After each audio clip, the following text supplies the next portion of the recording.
I'm going to quickly show you 3D adaptive. Now, the difference between the two is 2D adaptive is contour driven, whereas 3D adaptive is surface driven. So if I expand and open up this part, as you can see, if I rotate that, you can see we've got a component there where the form is out of the ordinary. It's not a standard 2.5 axis part.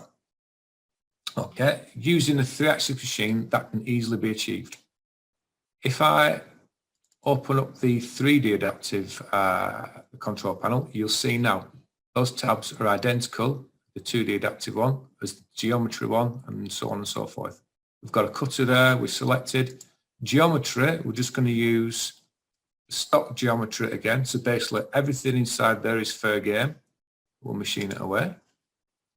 Heights, exactly the same as earlier. If I look at it from the side view, we've got some clearance heights, we've got the bottom height, the top height, so on and so forth. And then for passes, we're going to leave everything as is. We can set a maximum roughing step down. If we want it to go deeper, we can do. Stop to leave again, but everything else we're just going to leave. I'm going to click OK. And then if I quickly let this generate, you can see the toolpath there is a bit more extensive. If I just right click and simulate this toolpath, you can see that it will do its utmost to maintain the same amount of load on the cutter as much as it can at all times. Again, no aggressive moves, no sharp moves into corners and full diameter cutters where the machine starts screaming. And if I just speed that up a little bit, I'm conscious of time.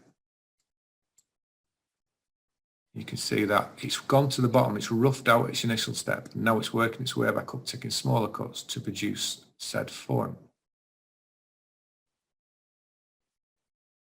Very minimal clicks, complex part roughed out in no time whatsoever.